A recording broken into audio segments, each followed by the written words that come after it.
أعوذ بالله من الشيطان الرجيم بسم الله الرحمن الرحيم وبه نستعين وصلى الله على سيدنا محمد وآل بيته الطاهرين اللهم صل على محمد وآل محمد.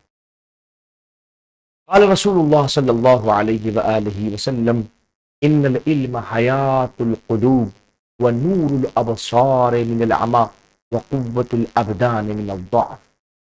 حضور سرور کائنات ارشاد فرماتے ہیں بے شک علم دلوں کے لیے حیات ہے. دل زندہ ہوتے ہیں تو علم کی بنیاد ہے. نور الابصار من العمى، اگر آنکھوں کے اندر اس اندھے پن سے انسان دور ہوتے ہوئے آنکھوں میں نور چاہتا ہے تو علم کی بنیاد پر میسر ہو. اور فرماتے ہیں اگر بدن کو کمزوری سے محفوظ رکھنا چاہتے ہو اور اس کو قوت دینا چاہتے ہو تو وہ بھی علم کی بنیاد پر. دیکھیے غور کیجیے، ہماری زندگی میں دل کا زندہ ہونا، آنکھوں کا نورانی ہونا اور بدن کا قوی ہونا کتنا زیادہ اہم ہے. اگر آپ کی نظروں میں یہ تینوں کی اہمیت واضح ہوگی تو خود بخود سمجھ جائیں گے کہ وہ اکیلی شے جو ان تینوں کو قوت دے رہی ہے، جو دلوں کو حیات عطا کرتی ہے، جو آنکھوں کو نور عطا کرتی ہے، جو بدن کو قوت عطا کرتی ہے، حاصل کرنا ہم سب پہ کتنا ضروری. اللہ ہم سب کو حضور سرور کائنات کے بتائے ہوئے راستے پر چلنے کی توفیق دے. گفتگو ہماری چل رہی تھی دم قروح اور جروح اگر سیلان کے ساتھ میں ہو تو وہ ثوب اور بدن سے معفوعن ہے، یعنی اس کی معافی ہے. اس وقت انسان نماز پڑھنا چاہتا ہے اور اس کے بدن اور کپڑوں کے اوپر اگر خون لگا ہوا ہے اور وہ خون جو ہے یا پھوڑے پھنسی کا ہے یا زخم وغیرہ کا ہے، اور ان دونوں اس شرط کے ساتھ کہ دونوں کے اندر سیلان دائمی ہو یا ایسے وقت میں ہو کہ جس وقت آپ اگر اس کو پاک کرنے پہ آمادہ ہوں گے تو آپ کی نماز کا وقت ختم ہو جائے. ٹھیک ہے نا؟ اب یہاں سے گفتگو رہی وَأَن دُونِ الدِّرْہَمْ البغلی ساعتن وقدر بسعت اخمس الراحہ وبعقد الابہام العلیہ. یعنی کہ اب یہ بھی عطف کیا گیا اسی اوفیا کے اوپر. یعنی کیا مطلب؟ جس طریقے سے دم جرح اور دم قرح معفوعن تھا ویسے ہی وہ خون بھی معفوعن ہے کہ دون درہم جو ایک درہم سے کم ہے. البغلی، بغلی درہم بغلی سے مراد جو ہے، ٹھیک ہے نا، جو درہم بغلی کے مراد ہے. ساعت وسعت کے اعتبار سے درہم بغلی کے سے کم. اب درہم بغلی ہم اردو والا بغل نہیں، ہمارا یہ بغل ہے. ابھی اس کا کیا ہے؟ یہ وسعت کے اعتبار درہم بغلی کے برابر اس سے کم ہو تو معفوعن ہے. تو کہہ رہے اس کی مقدار کیا؟ وقدر، اور مقدار بیان کی گئی ہے بساعت اخمس الراحہ، ایک انسان کی ہتھیلی کے اندر جو یہ حصہ ہوتا ہے، جو دبا ہوا حصہ ہوتا ہے ہتھیلی کے اندر، اس حصے کے برابر جو ہے وہ درہم بغلی ہوا. اگر اتنا بڑا درہم ہوتا تھا تو اس درہم سے اگر کم مقدار کے اندر خون کہیں بدن پہ یا کپڑے پہ لگا ہوا ہے تو وہ معفوعن ہے اور آپ اس کپڑے میں نماز پڑھ سکتے ہیں. ایک بات کہ وہ ایک ہتھیلی کی جو دبا ہوا حصہ ہے اس سے کم ہو. وبعقد الابہام العلیہ، دوسرا قول یہ کہ نہیں، جو انسان کا انگوٹھا ہے اس میں جو اوپر والا ابہام ہے یہ عقد ہے اس کے اندر، یہ ان کی اتنا حصہ پورا، ایک پورا جو کہا جاتا ہے اردو کے اندر، اس کے برابر، ہتھیلی کے دبا ہوئے حصے کے برابر نہیں.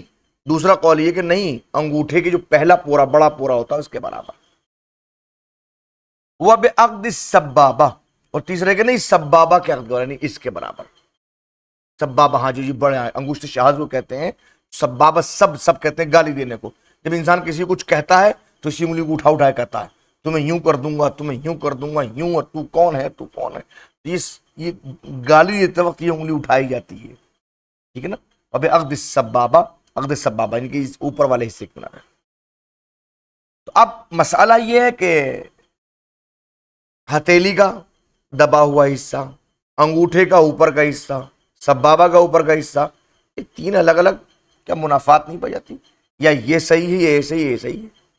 کہ ولا منافات، اس میں کوئی منافات نہیں پائی جاتی، ٹھیک ہے نا، اس میں کوئی منافات نہیں پاتی۔ جو اقوال گزرے ہیں تینوں کے تینوں گزرے ہیں درہم بغلی کی مقدار کے مطابق، ٹھیک ہے نا، لأن مثل هذا الاختلاف يتفق في الدراهم بضرب واحد، اس لیے کہ اس جیسا اختلاف جو ہے ایک ہی جگہ پر جن دراہم کو، جن درہموں کو بنایا جا رہا ہے ان درہموں میں ہو جایا کرتا تھا۔ مسئلہ یہ کہ جو چاندی لی جاتی ہے وہ وزن کے اعتبار سے لی جاتی ہے کہ اس وزن کے مطابق، اب ڈھالنے والے نے اس کو ذرا ہتھوڑا تیز لگ گیا تو بڑا ہو گیا، کم لگا ذرا نیچے کم رہ گیا۔ تو جب درہم ڈھلتے تھے تو اس وقت ایسا ہو جایا کرتا تھا، کوئی مسئلہ نہیں تھا کہ ایک سکے کو جس وقت آپ ڈھال رہے ہیں تو اس وقت اس کو کبھی وہ ایک ہتھیلی کے اس کے برابر ہو گیا، کبھی ابہام کے برابر ہو گیا، کبھی سبابہ کے برابر ہو جایا کرتا تھا۔ مراد کیا وہ انما یغتفر هذا المقدار من الدم، مراد یہ ہے کہ یہ اغتفار ہے، مغفرت ہے، اس کی مغفور ہے، جگہ پر آپ کو معافی دے دی گئی، اس کے اندر وہ اس مقدار کے برابر دی گئی ہے، من الدم، اس خون کی، غیر الدماء الثلاثہ، جو دماء ثلاثہ کے علاوہ ہو، یعنی دماء ثلاثہ جو ہے وہ اس میں شامل نہیں ہوتا، دم حیض و استحاضہ و نفاس، اس کے اندر جناب علی وہ کوئی معافی نہیں ہے۔ بات واضح ہوئی؟ وَأُلْحِقَ بِهَا، اور بعض الاصحاب، بعض اصحاب نے، بعض فقہا نے ملحق کیا ہے اس دم ثلاثہ کو، کس سے؟ دم نجس العین، دم نجس العین کو، کتے کا خون ہے، سور کا خون ہے، تو یہ کتا اور سور نجس العین ہے کہ نہیں؟ بالکل ہے، تو جیسے وہ ہیں ویسے یہ ہیں، تو اس کا بھی خون جو ہے وہ معفون نہیں ہوگا، وہ تو معفون نہیں ہے، اس کے ساتھ جیسے یہ معفون نہیں ہے اسے یہ بھی معفون نہیں ہے۔ کیوں ملحق کیا ہے؟ اس الحاق کی دلیل کیا ہے؟ لتضاعف النجاسہ، چونکہ نجس العین کے کلب ہو، خنزیر ہو یا خود کافر ہو، اس کے نجاست جو ہے وہ ضعف ہو گئی، بڑھ گئی۔ ایک تو یہ کہ خون کی نجاست ہے، خون خود نجیس ہے، دوسرا یہ کتے کا خون ہے تو نجس العین کا، تو اس کا مطلب نجاست بڑھ گئی، جب نجاست بڑھ گئی تو لہٰذا اس خون کو عام خون کے ساتھ نہیں رکھا جائے گا، ملحق کر دیا نجس العین کے خون کو دماء ثلاثہ کے ساتھ میں۔